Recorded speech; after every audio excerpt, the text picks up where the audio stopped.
Maximum News is a political satire podcast. The views expressed by the hosts or guests do not necessarily represent the views of the network or our sponsors. Also, it's very hard to talk about people like Ted Cruz without saying lots and lots of swear words. So maybe don't listen with the small little children persons.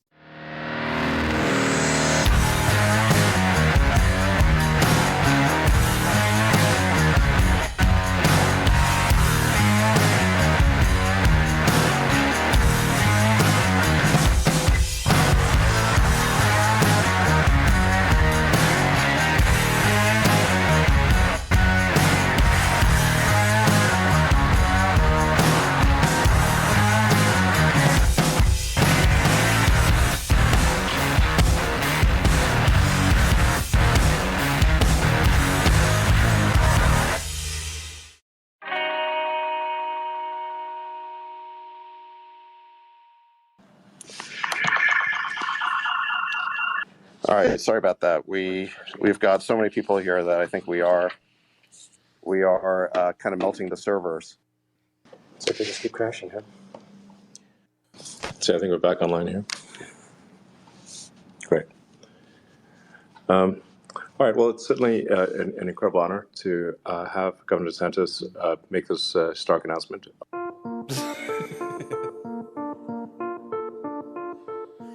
Are you there? Can you hear us? I think you broke. I'm here. I know. I think you broke the internet there. We had over 500,000 people in one Twitter space, and it was growing by like 50,000 a minute. So, congrats on breaking the internet there. I am running for president of the United States to lead our great American comeback.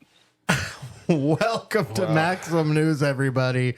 The daily, the launch of this show hopefully will be much, much smoother than the launch of the DeSantis campaign, which you heard the highlights of.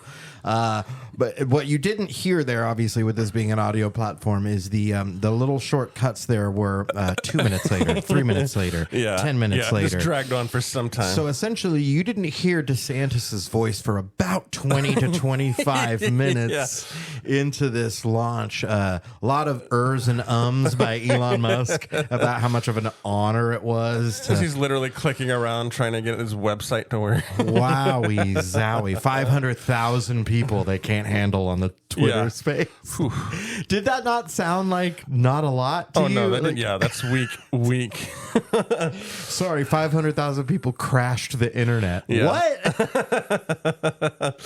Yeah. I don't think that's how the internet works at all. Oh, yeah. If that, you've got, and you're like a tech guy.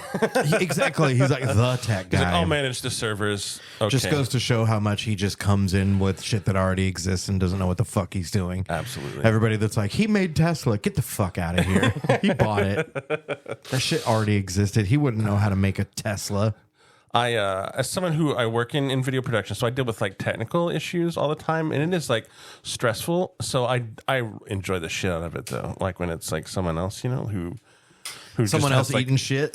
Yeah, and the fact like he has like enough money to like solve like. There's no excuse, man. There's Exactly. no excuse, man. You don't have audio people there just on deck ready to have that shit You're rolling. doing the world. I mean, like it was the big news like that day for a few days. Like Twitter. You're not like, even dealing with an audio and video feed.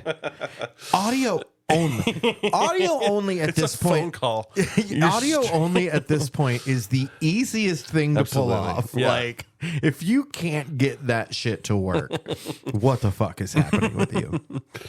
I mean, wow. There's like Twitch streamers who probably have bigger audiences who don't crash the internet. Quote, exactly. break the. That was their cover for we didn't know what the fuck we were doing. Yeah, exactly. Oh, there were so many people. There was just so many people. By the way, everybody, my name is Michael Zampino. Hey, I'm TJ Clark. And welcome back to Maximum News. A lot has happened since we last left you. Obviously, DeSantis has officially announced that he is running for president. Fumbled into it. Just a good old fall into the presidential South race. Carolina Senator Tim Scott also announced his candidacy with we all remember old Howard Dean. We never let you forget the and but old Timmy, boy oh boy, he sure did have himself a little Howard Dean moment. Hello, North Charleston! Hello, North Charleston! It's so good. What does he say there? I don't Hello, North Charleston, even, North Charleston, wow. South Carolina. Yeah. It's like it's almost like it says hello Tulsa. Hello, North Charleston. Hello, North Tulsa. Yeah.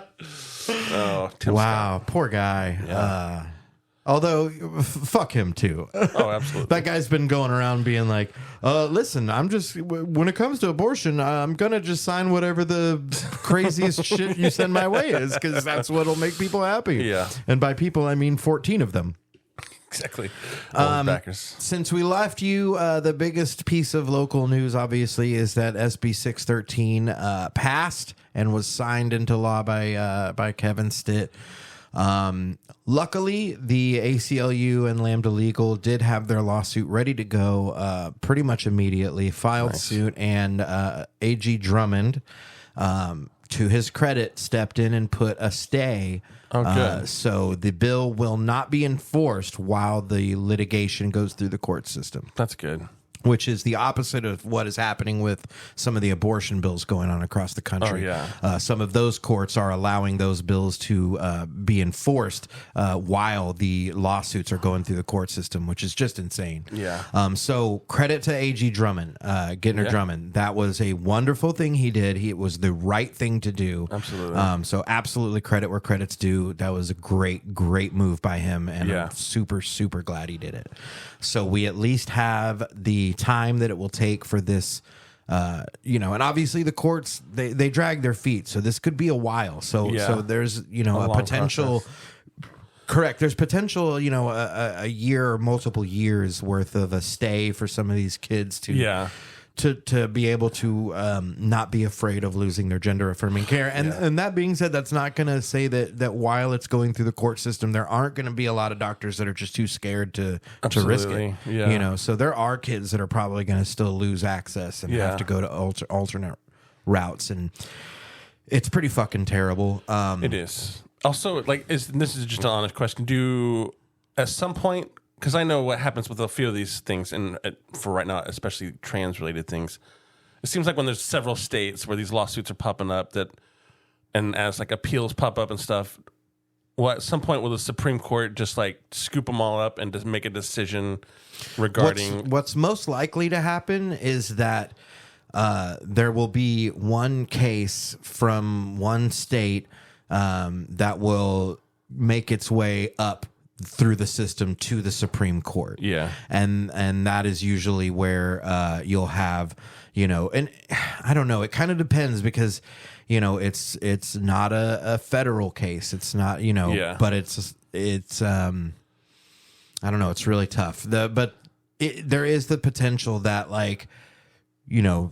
theoretically, this case in Oklahoma could be the one that makes its way to the Supreme Court for them to decide that making laws like this is unconstitutional. And, it's blatantly unconstitutional. Oh, yeah. Big time. Everything about it is horrible. I was just wondering, I know, the delay is good, and it's eventually, I feel like all these things are going to be knocked up to the Supreme Court, just the way it's going. So, well, it depends because if it's shot down on a lower court, like if it gets, if then won't the let's state say, just appeal it and knock it to it doesn't just keep going up as long as people keep appealing it, or is that not how it works? But the court can choose not to hear an appeal. That's the bad part about it, is that you can have, say, the Oklahoma Supreme Court is super conservative and they just choose not to hear the appeal, then the lower court's ruling will stay. Okay. And then your only recourse is either a new law or a repealing of the old law, which is going to be super tough to do with a Republican supermajority like we have here. Which those pieces of shit just passed another super restrictive medical marijuana law that ever since 788 is passed, they have been passing measure after measure after measure to make it harder. And I read the change. Was it something that Stitt did or the House did where they drug offenses? We voted to make everything misdemeanor, right? And now they're peeling it back and saying if you have 3, you're a felony or something I don't remember that part of it, but they basically rolled several different bills into one bill, Yeah. like the pre-packaging bill, the qualifying conditions bill. Yeah. All of those were in this one, which I believe was 473. And it just passed, so it's off to get signed by Stitt. It's 77-18 it passed. Yeah. 77 votes to restrict our medical marijuana laws that the people overwhelmingly voted for. Yeah. Yeah, the fact that that's even bigger, that they're like repealing shit that people voted on. Like, why isn't that just fucking making people lose their mind? Because unfortunately, we it wouldn't matter if we were losing our minds about it. Yeah. Because when you have 77-18 on something, you don't need to give a shit about your constituents Absolutely. anymore. Yeah. And that's what's so wrong about these Republican supermajorities. And it would be just as wrong to have a Democratic supermajority like that. Absolutely. So, let the record show we are against supermajorities of either party, especially if they are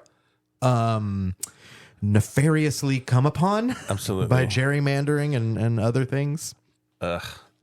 We might get to this later, but if you catch a re-air of Meet the Press today, they focused it on the Supreme Court, and they did a really good job of showing like how we got to the mess we're in, and how it's Republicans and Democrats, like stuff that we passed when we were in power, like Senate changes to the Senate rules and then stuff like that we made. The fact that they came back to like bite everyone. Harry in the Reid ass. got rid of the filibuster because the Republicans were blocking all of Obama's federal court appointees. Yeah. And they then used that to push Supreme Court nominees because now you only need 50 instead of 60. Instead of 60, exactly. And so it's also just another example of when they've chosen to bypass the filibuster. So every time they're like, "Oh, we can't do that. We can't do that." You do it all the fucking time. It's the same with the fucking debt ceiling. Yeah. You know how many times they raised it since 1960? 78 times. Yeah. 78. That's more than one a year. Yeah. 78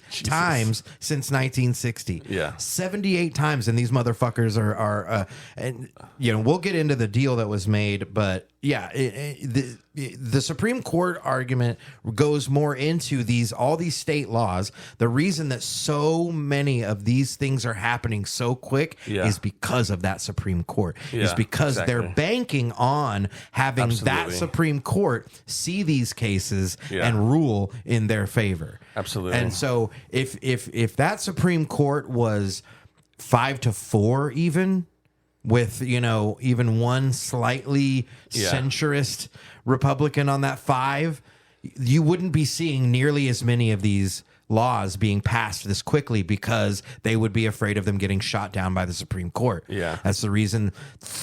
All 3 of Trump's appointees were Federalist Society. Yeah. All 3 of them. Yeah.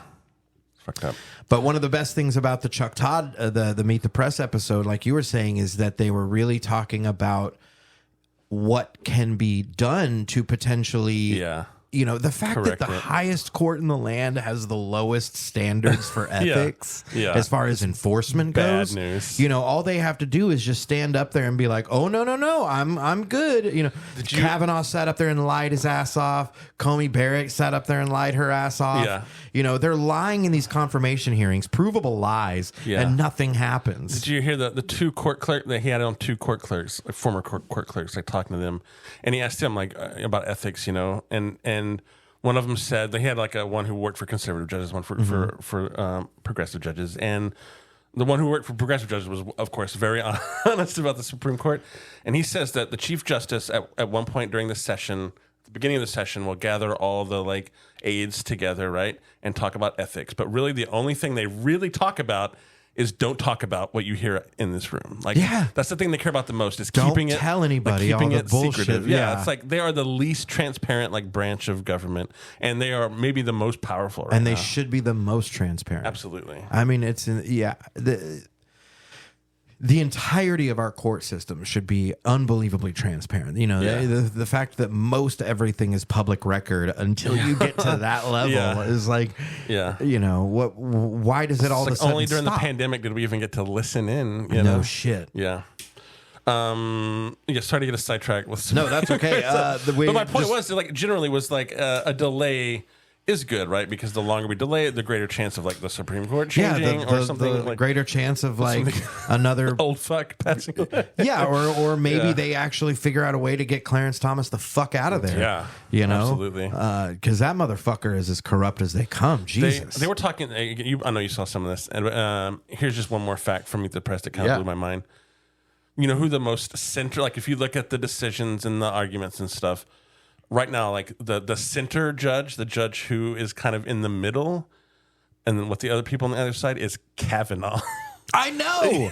At least on the way he's been ruling, not on the way he talks. He is in the middle right now. Yeah, what the and he's fuck? like conservative as fuck. That just shows you like how conservative leaning it is. And they had some really cool charts too that showed like the Supreme Court's rulings versus like popular opinion, and they had like most of the time it was like very much in the middle. It's like here's the liberals to the left, the conservatives to the right, and kind of in the middle is popular opinion. Right. But then like this year, it's like conservatives like Democrats to the left, conservatives to the right, and then the judgment of the Supreme Court is to the right of the right, conservatives. yeah. Because of abortion. Because even there's conservatives who don't agree with what the Supreme Court did to abortions, and like 70%. It's like 70% of Americans, including Republicans. Yeah, so it's like the Supreme Court. Not only are they more conservative, but they're more conservative than conservatives right now. Yeah, it's really fucking insane. Yeah, they've got to figure out a way to have more enforceable checks and balances, because that's the thing right now is that we have quote checks and balances, we have quote ethical standards, but they're just. It's like the honor system. Yeah, it's like hey, Scouts honor. Yeah. I'm not going to take money from Harlan Crow. Promise. I swear to God, cross my heart. Is there anything you've paid for, Clarence, in the last Cross 20 my years? heart. I hope to die. Stick a needle in my eye. I'm Clarence Thomas. He's like, I had my fingers crossed behind my back. Suckers, got you fucking idiots. God, he got the whole goddamn country putting pubes on Coke cans, you fucking sicko. Motherfucker. Pervert. Like what that's not even like a sexual thing. That's like a jackass prank. Yeah, exactly. Fucking frat boy pranks. Yeah, like I made her fucking eat my pube. Ew. Let's pull up. Yeah, well, first I want to briefly touch on while we were talking about trans rights and everything. Obviously, we are getting into Pride Month, and Target is either taking down or moving Pride displays to the back of their stores because of them getting death threats because of people like what's his name, Ethan Schmidt, I think is his name, that fucker that goes around to all the places and is incredibly poorly spoken, and he just goes in and yells about Ethan Schmidt Crockett, I think. This guy keeps going into like Barnes and Nobles and Targets and anywhere where there's a Pride display, and just talks about how it's sexualizing children. And 30 seconds into the video, you can hear by the way he speaks, the verbiage he uses, that he's a fucking idiot. He's very stupid. Objectively so. This is not me just clowning on the dude because he's on the other side of my belief structure. This guy's an idiot. He's very dumb. He's bad at saying words out loud. I'm picturing several Tulsa comedians. Man, but because of him and people like him, Targets are getting actual death threats. People are coming in, they're knocking over displays, they're being real pieces of shit. And one of the things that stemmed it was that this year Target offered a tuck-friendly swimsuit for trans women. And immediately the right started lying and saying that they were selling these for children. They are adult sized only. They only come in adult size, and you cannot show, and there is no proof that they have ever sold or offered a child size of this swimsuit. Yeah. No proof ever. They say that they offered it for kids. They did not offer it. It's a fucking lie. Yeah. But because of that, everybody on the right latched onto it course. and started saying that Target's selling these trans swimsuits to kids when they're not fucking doing that. And because of that, Target had to buckle. Yeah. And this is the fucking problem. Is that I'm not happy about Target giving in. I know that they said it was for the safety of their employees, but it's like, why don't you hire fucking security guards? Yeah, exactly. Why don't you have your loss prevention people? Yeah, like hire a security guard next to the fucking Pride display. Yeah. This year, like Broken Arrow had their Pride parade yesterday. They were the first in town to have a Pride festival. We had an interview with them. This year, 2/3 of their budget went to security. Wow. 2/3 of the Pride parade budget went to security. Because it has to. Yeah, and then nothing happened. Like they had of a great course. time. Everything was But, like, fine. But they had a very heavy like security presence. Yeah. To say that I'm not terrified to go to Pride events now, Yeah. I would be a liar. I am Yeah. scared to go to Pride events now. I'm going this year because for the I'm first going time. also. Yeah. I mean, we went last year with the whole family, Cool. and I don't know if I want to bring Eleanor this time. Yeah. You know, Yeah. I'm even hesitant to bring Rhett, but Yeah. you know, it's for him. Yeah. And it's terrifying. The It fact is, that we have to, and especially him, the fact that he has to be afraid to just exist. Yeah. You know, it's really fucked up. And if you're out there and you, I'm sure you're not listening to this if you're this person, but if someone you know gets just upset about the idea of celebrating the existence of other people, you really need to attempt to help them look inward, because there's something inside, you know, like one of the things that like the Ethan Schmidt guy, you know, he would go up to Barnes and Noble, and one of the things he was there was a you know, like a Black History Month display. Yeah. And it's like, he goes up and it's like, oh, Black history. Well, where's the white history? And I just like the Barnes and Noble lady. It would be just so great if they were like, oh, that's right over here. It's called the history section. All of the rest of history. Yeah. Literally. I mean, you can find all kinds of books if you about white go people to just taking over. if you go to just the history section, it is going to be 80 to 90% crackers. I mean, it is just as The white people in as the it books, can the be. writers of the books. Absolutely, absolutely. So this like, oh well, we have to celebrate gay people for a month. When do we celebrate us? All the rest of the time, motherfucker. Like, shut up. Take a back seat for once in your life. Yeah.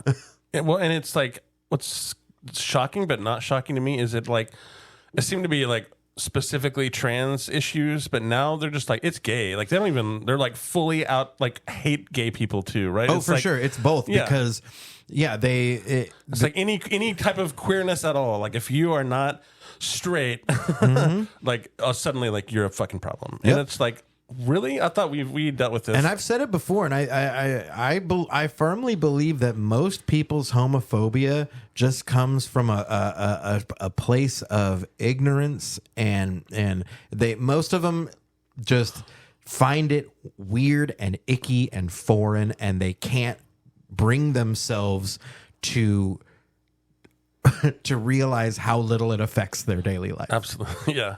It's like, I mean, like, I think people who eat coconut are out of their fucking mind. I think it's disgusting, and I think there's something wrong with people who think it tastes good. However, you were dogging on I'm not snowballs trying. in I'm the not group trying chat, to. I'm not trying to make laws that are like fucking ban snowballs.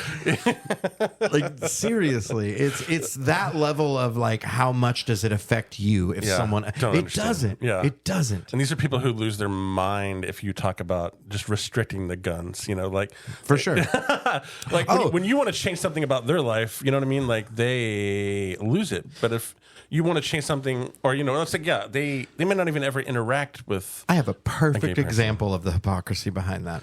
So instead of talking about the hundreds of thousands of gun deaths that we've experienced in the past couple of decades, excuse me, people like Lauren Boebert, whose answer is more guns, more guns, more guns, no matter how many statistics you bring about how many gun deaths we have. She's spending time having hearings on wolves. The danger of wolves, because wolves are such a risk to human life that we need to remove them from the endangered species list. Oh, she wants to kill wolves. She wants to kill the wolves. That's what She wants to be able to hunt wolves and bears. So she wants to remove them from the endangered species list, grizzlies and wolves. And her justification for this, she calls it and get this, she calls it the Trust the Science Act. This fucking bitch. Fucking rich coming from you. Exactly. This fucking walking turd. The Trust the Science Act. And so here's a quote that she has from the hearing that was this week. From 2002 to present day, approximately 500 people have been attacked by wolves, with nearly 30 of those attacks resulting in human deaths. And remind yourself that she's reading this with her typical candor or timbre, and she's basically like yelling at it's the worst thing that's ever happened to the United States. And 40 people dying of wolves.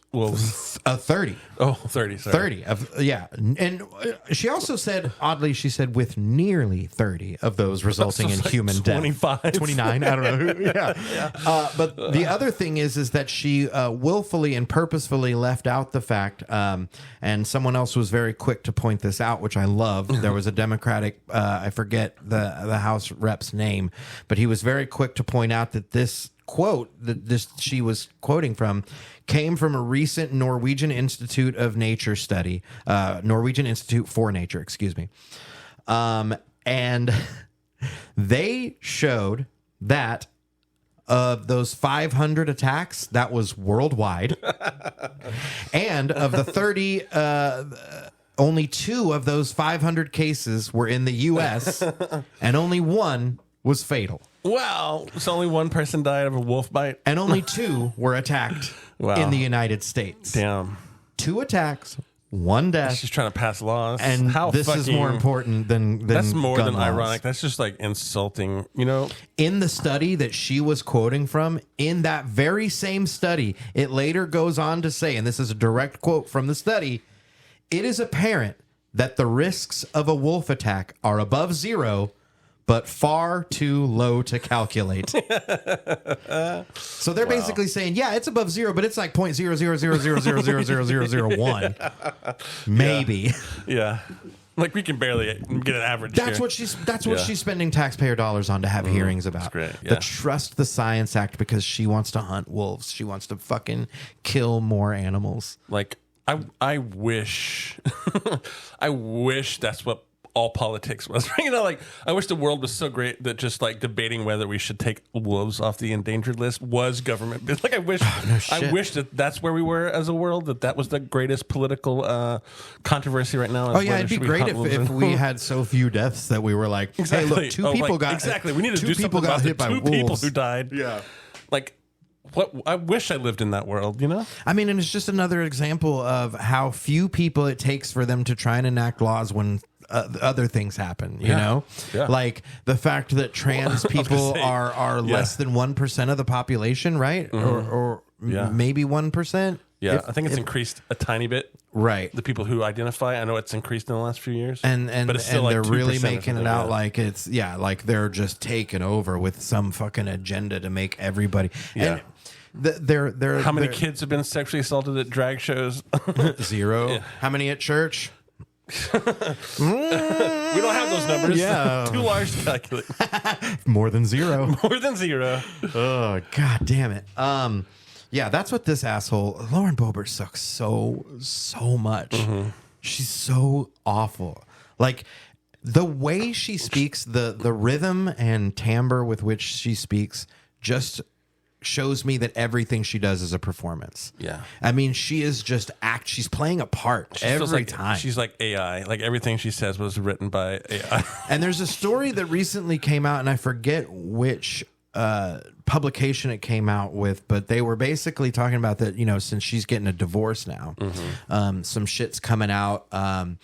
Basically, they're saying that she may have covered up the abuse of her son when her son called the cops on Jason Boebert, her husband, saying that he was physically abusing him and throwing him around the house, and asked for the police to come, called blubbering, crying, obviously in a panic. Damn. Only for a few minutes later for him to call back and say, no, I'm okay. Everything's fine. That didn't really happen, with Lauren Boebert getting on the phone and saying everything's fine. You don't need to come.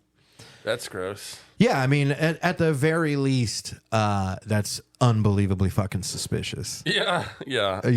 But I think there's How old zero. was the kid, or there's- how old were it was they? a teenager, I believe. Yeah. But I personally believe, and obviously I'm fucking, just I'm not, whatever, allegedly, if you want to say, but I think there's barely more than zero chance that she wasn't covering up for that shit. Oh yeah. You know. The She already covered The up for him details. in pulling his dick out at the bowling alley and saying, well, she asked to see it. Cool. That makes it fine. That makes it legal. man. Like, even if that girl was like, let me see your dick, he should have been like, no, ma'am, that's against the law.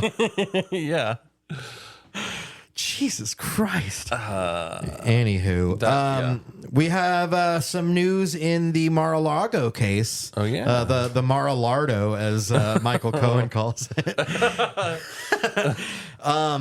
Jack Smith, I believe, gosh, now I forget which, I think it was Bloomberg or somebody said they had a report saying that they feel like Jack Smith could come with charges as soon as next week. Wow. It also came out that one of Trump's longtime right-hand men and a maintenance worker moved several boxes into a storage unit one day before DOJ officials came to get all the docs that they said they had. One day before. Yeah. They also apparently had dress rehearsals, quote, dress rehearsals for moving boxes before a subpoena came. Yeah. And it came out that Trump several times had documents just laid out on his desk where everyone could see them and had shown them to people willingly. Yeah.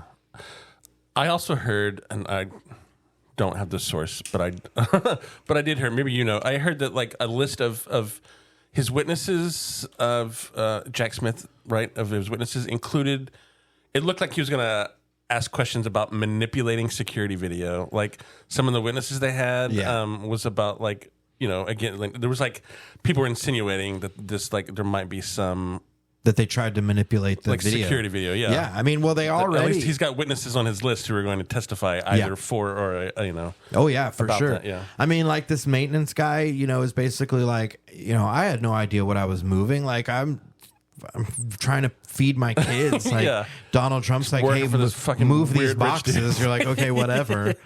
So yeah, of course he has every reason to cooperate. Yeah. He's like, yeah, I'm going to tell you exactly what happened because why the fuck wouldn't I? I want to go Absolutely. home and feed my kids. Yeah. It's a maintenance worker. I'm not trying to This get is- fired today. Yeah, this isn't fucking Don Jr. This is some guy that's I have no reason to protect this piece of shit. Yeah. And there's no way you can tell me that Donald Trump was super cool to this guy. Always getting his kids Christmas presents and shit. No fucking way. No way. This guy made minimum wage. Yeah. And Trump had some really bad nickname for him, I'm sure. Oh, no way he didn't. Yeah, obviously. Do you want to pull up that? We have here. Let's briefly look into the some of the takeaways from the debt ceiling deal that was reached this week. This was something that we had another great instance of saying the quiet part out loud when Matt Gaetz in an interview said, quote, "Why would we negotiate with our hostage?" Wow. Yeah. Yeah. So basically, the big takeaway is that a lot of these super crazy cuts that the Matt Gaetz wing of the party wanted to happen didn't make it in here. Yeah. Which basically means we now get to see whether that one vote, all it takes is one member to vote on removing Kevin McCarthy. Yeah. All of them said if they didn't get what they want, that's what's going to happen. So, it's fucking. Because what I heard, they have enough like time to nut up or shut up. They say they have enough Democrat votes that they don't need the the hard right people. Yeah, they didn't need the Matt Gaetz, Marjorie Taylor Greene wing of the House. So, the things that they got a spending cap for 2 years, which means no cuts but no increases. And then let's see. Next, we have work requirement changes for food stamps. Another not great one. Yeah, this one is real bad. I'm not a fan of this. I just don't understand why at this point in time we would make it harder for anyone to access food.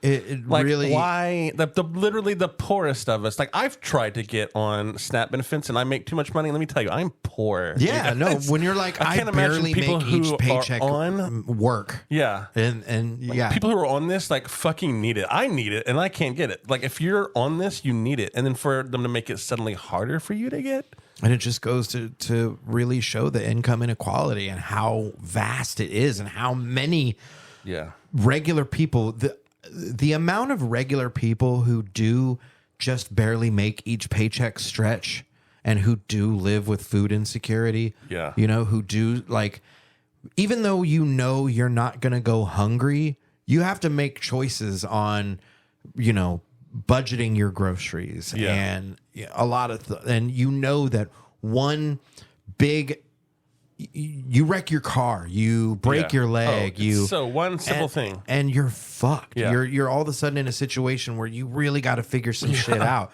and that's not how people should have to live.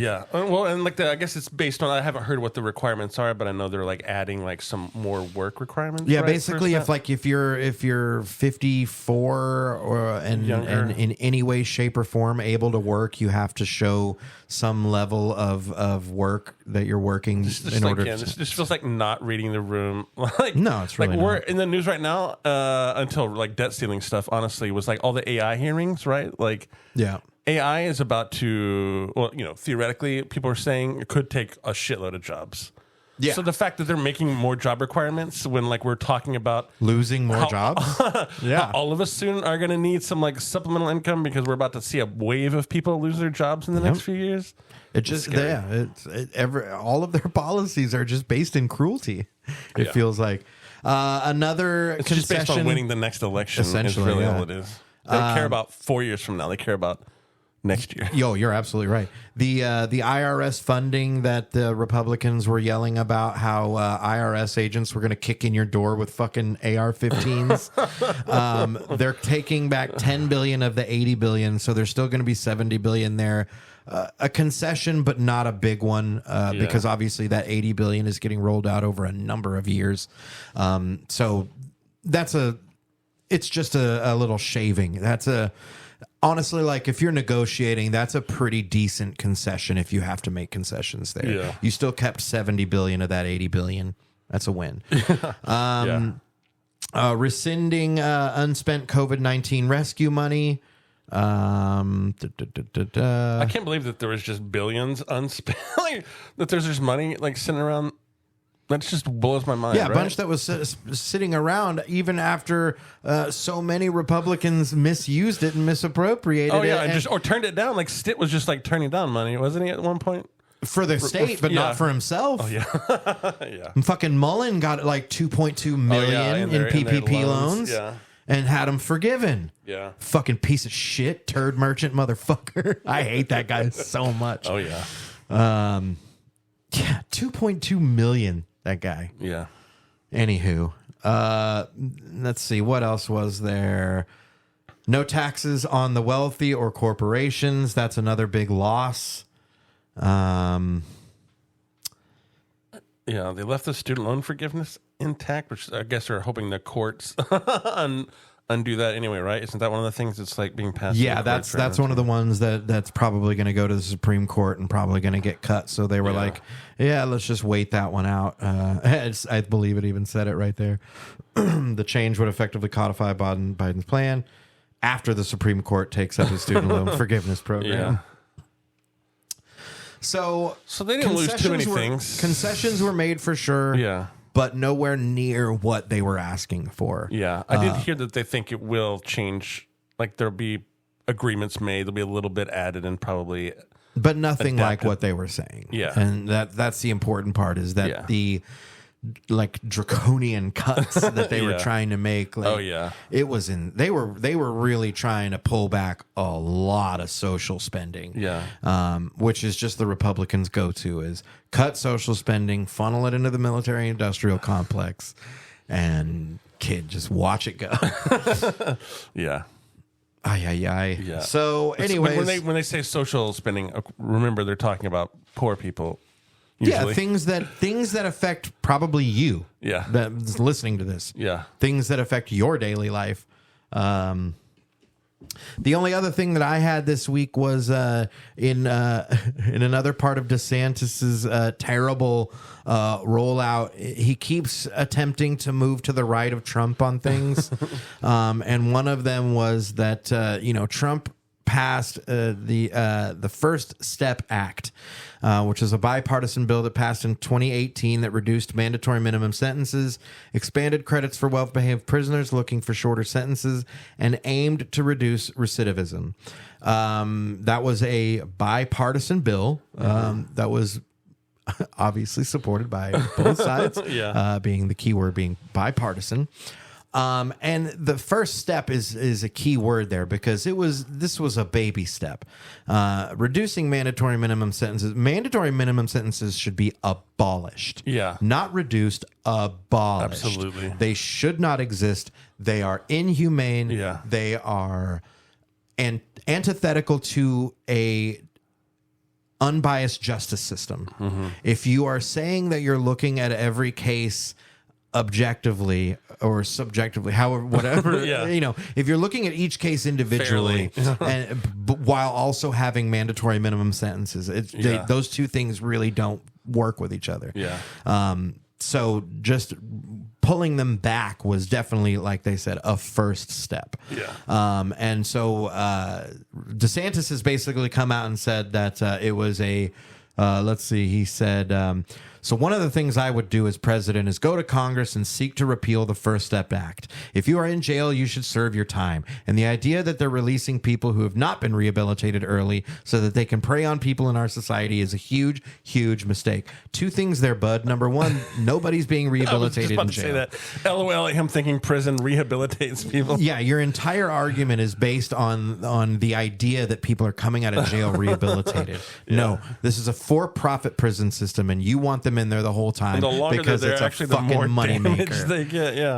The more fucked up they get, but the more money you make. Absolutely. And that's the whole thing, is that he's on the side of the for-profit prison system. And any argument against reducing mandatory minimums, any argument against things like this is just see it for what it is. Okay, he can say it's to keep people safe, whatever. That's bullshit. We all know it.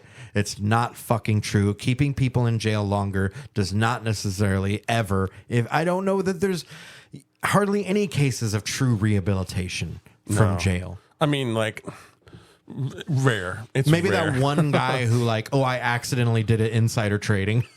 And then, jail was super scary. I'm never going to do that again. You know what I mean? There's probably instances of that. But for the most part, people are going in and they're learning how to be better at crime. Yeah. Oh, hey, you have to force yourself to be racist because if you don't join a prison gang, you're gonna die. No shit. Yeah. See, that's my thing is I would be fucked in jail because there's no fucking way I'm ever. I don't give a shit. Same here. I'm like, those Nazis can still fuck right off. Yeah. Protection or no. I'm like, nope, sorry. Yeah. You guys can all fucking, you can beat me to death. I don't care. Fuck Nazis till the day I die. Absolutely. It's a good way to die. Oh, did fighting you see Nazis. my anniversary card from my wife here? It says roses are red, violets are blue. I'd punch a Nazi in the face for you. That's the sweetest thing you can It's say. so beautiful. to your spouse. Yeah, I love it. So beautiful. I say we should dip into. You wanted to briefly touch on some local news topics. I did want to talk about just local news please. in general. Like local news in general is in a weird place, right? Everywhere it's adapting and changing, and I can't speak to anywhere other than Oklahoma, but I assume a lot of our listeners are from Oklahoma, so I just want to throw this out there and say that we need viewers. Like local news is been in a rough shape since the internet came out, but honestly before that, and now especially in Oklahoma where you have a super majority of politicians. You've got, luckily they're infighting and fighting each other, so there's some stalling there. But when you have a super majority, you have politicians who can just pass shit left and right. Yeah, regardless of what the people want. Strong media presence of people asking questions and getting this out to the public, so people can call and be like, "Wait the fuck up! What are you passing?" And that's what these guys want. So they have successfully, as it started, of course, years ago with people getting you to distrust the media. Usually politicians on one side, they benefit from you not trusting the media, and it has definitely taken its toll in Oklahoma. If you work in the media in Oklahoma, you've seen people get laid off left and right from newspapers. Tulsa World, we just had a comedian friend laid off from the Tulsa World. The Tulsa World had layoffs. I know all really the TV stations have had layoffs. Yeah, and at my own, at the station I'm currently at, there. And again, I'm just going to state the facts as it airs, and this will kind of paint a picture for you. But on Sundays, we used to do 3 hours of news, and slowly those went away, and now we do 30 minutes of news because the other 2.5 hours were sold to religious programming. Because religious programming in Tulsa can make more money than newscasts can. Because if you watch local news and you watch the commercial breaks, you'll see a lot of promos from the news station that you're watching promoting their other shows, and you'll see maybe a few commercial breaks because there's less and less people wanting to spend money on local news because there's less and less viewers. Oh right? yeah, and I'll say what you are probably unable to say, which is that the idea of going from 3 hours of news to 30 minutes of news and 2.5 hours of Christian propaganda, because that's what it fucking is. Yeah. That's terrifying. Yeah. 2.5 hours Oh yeah. to 30 minutes. And then also what's happening, and this is happening again at every station, especially if stations who are owned by these large media groups, is that you're getting less and less local coverage and more national coverage, which any news, any information, if it's unbiased and solid, is great. The one you've probably heard about there is Sinclair. Yeah. Sinclair, they they've been doing it for a while. There's a lot of John Oliver, of course, did a great piece on their kind of like mandates that come down. At the station I work at, we don't have that kind of mandate so much as in just like it's cheaper. It's more functional for them to work on like a national level with like little pockets of local reporters and producers. And lots of people are finding their way, and different groups are trying different things, but everyone is kind of like scattered, fighting for viewers and for advertisers and everything. And really what I'm getting at is that there's a lot of change happening right now, and you don't realize how much you as an audience, as a viewer, as a citizen in your town, you've got a lot of sway calling local news. And believe me, especially if you are well-spoken and don't insult people on the air's physical appearance, don't just spout like immediately like your political rants and stuff. Just say, I would like to see more coverage about this, or hey, this is an issue that really means a lot to me. If you happen to I don't know, think out your argument and come at it from a respectful angle. Yeah, or if you see a great story, like, hey, I would love to see more issues on this. Yeah. Or because I think, and Tulsa is a great example. Oklahoma is conservative as hell. We know this. And you've got like 60 or 70% of your population who identifies as conservative. So as a business person, like you've got to advertise to these people, and like, so it's tough. Like to be the business model of news while trying to do like objective, good journalism that's that's helping the community. Like in Oklahoma, it's so hard right now. That goes to why big multinational corporations buying up news stations is so detrimental to our society, because once the idea of news becomes just another line item in a company's revenue share and their revenue stream, that's when the idea of objective journalism goes right the fuck out the window, because for them it's not about being objective, it's about whether or not it's profitable. And that's terrifying. And exactly, and it's even more like it just gets so gross. In Oklahoma, here's some other news. Like we talked about, I think on the last show a little bit, Oklahoma was at risk of being the only state in the nation without a PBS channel. Yes, which OETA, is one of the only news sources that doesn't rely on the advertising funding model, right? Yeah. They get donations, they get state from viewers money, like you. Yeah, so like it's great. Like journalism that doesn't have to live by the advertising model is gonna do good work, I think. And PBS does amazing work. OETA does amazing work. Some of their documentaries are just fantastic.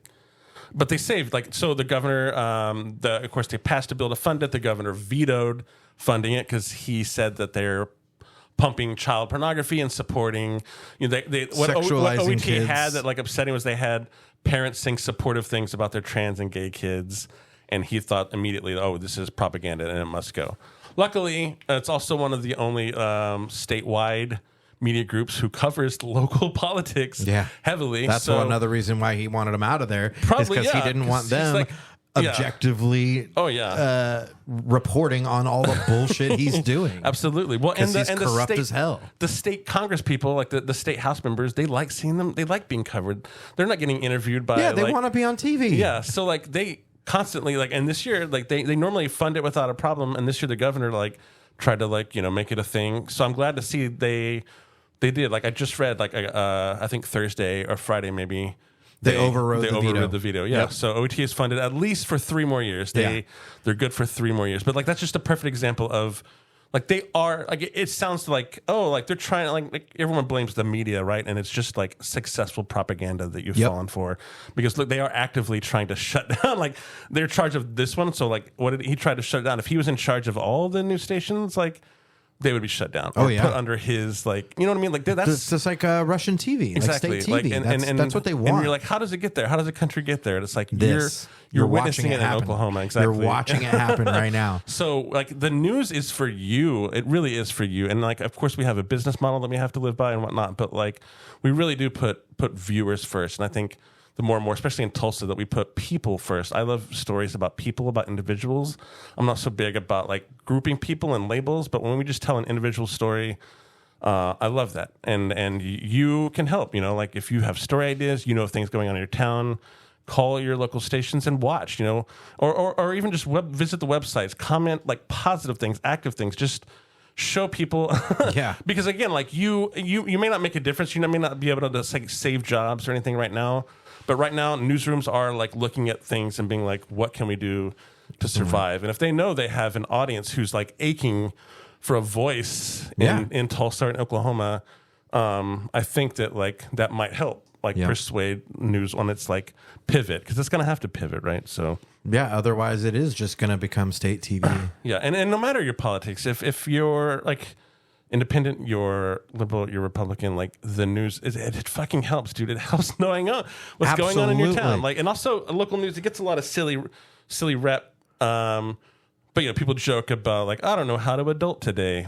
Man, if you're a new adult, watch the fucking news. I learn shit from the news all the time. Right. How to thaw certain foods, and how to make sure you're not killing yourself by what you eat, and not just healthy food, but when food spoils and just random shit that your parents maybe didn't tell you. Local news, we do the same type of stories sell by every year. date versus when you should actually be scared of it. Or just helpful financial news and stuff. There really is help, and most news these days, especially local news, if you're a younger person, know that the news is written by you. Our newsroom is full of mostly 20-year-olds and a few 30-year-olds, and management is people in their 40s, 50s ish. And that's kind of, but it's a young it's a young place, you know. Yeah. So like, but most of our viewers are twice that. You know what I mean? Like our viewers, for the most part, are elderly people. Oh, right. So it's like local news isn't known for like the young audience, right? Nope. The young hipsters. Like this is just me like begging young people to Please watch get them. involved. Like Please it's great. clap. Like young people are getting involved in politics, they're getting involved in activism, but like please get involved in journalism too, because it needs you, Yeah. or it's literally going away. Yeah, no shit, right? Anyway, Man. thanks for listening. Yeah, for sure. Well, and like I said, like the second it started being for profit, I think 3 things that should never be for profit: news, healthcare, prisons. Yeah. Those are just 3 things that should never be run on a profit based system where it's just insane to think that we can't just objectively report the news because it's not profitable enough. What the fuck? Yeah. That's insanely scary. It is scary. And that's one of the areas where capitalism is doing far more harm than good. Yeah, and they're starting. I saw a very inspirational email. I mean, as inspirational as an email can be. That's like, hey, all your friends are about to be laid off. But it did recognize the fact that back in the day, local news got when news was the only way for people to get news. Right, it was all about like who had the helicopters and the biggest graphics and the biggest name, and it was about the production, right? And that's made you look bigger. Oh, look, there's a 12 box. We've got 12 reporters on this, and that was the big thing. And the fact is no one gives a fuck about that anymore. Drop that shit. No one cares about your fancy wipes and your fancy graphic package and whatnot. Give me the news. No one cares about your chopper. Give me the news. And no one cares about your TikTok doesn't Doppler. have teases and you know what I mean. But they're learning that lesson, right? They're Doppler learning 75.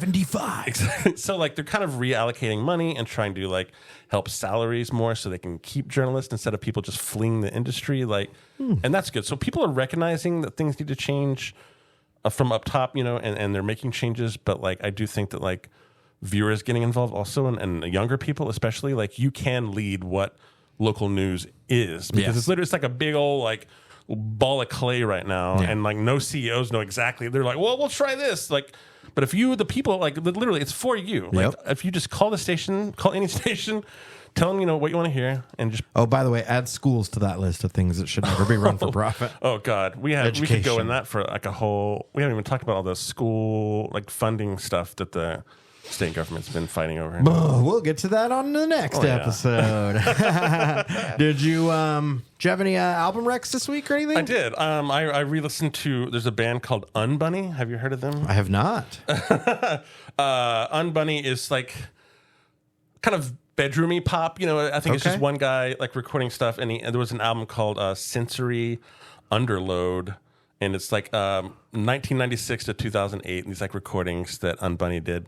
And they're just a wide variety of half demos and stuff, but he's got so much great melody. The lyrics are really silly. It'll sound like a really sad song, but if you listen to the lyrics, they're really silly. And he's got kind of a Neil Young style to his vocals, Okay. And I don't know. It's just fun. It's playful. It's got lots of layers emotionally. I don't know. Nice. Not your typical summer album. Maybe a early morning or a late night, little silly. Yeah. But your little simple mood. I'm doing a bad job of explaining. Nah, man, I feel it. But the magic for me for Unbunny is in the lyrics. He's a great lyricist with a lot of humor, but also just great, powerful lyrics too.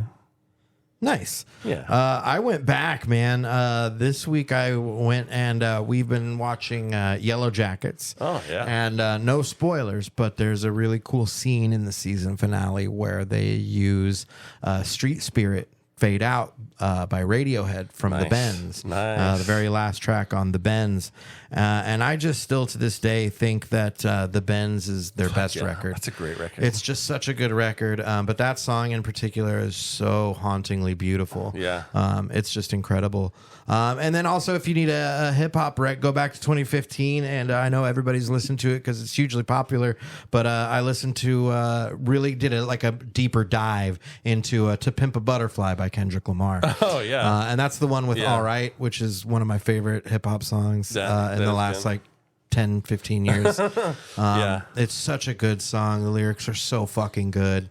That album's really good all the way through. Oh, yeah. That's a great And I'd heard it before, but this was the first time I like really sat down and like delved into each song. It's one of my favorite album covers too. It's so good. Yeah. It's so good. yeah. Yeah. All right. Awesome. Well, Cool, TJ, man. good to see back you. at it. Yeah. Yeah. And everybody else, we'll see you in North Charleston. Hello, North Charleston.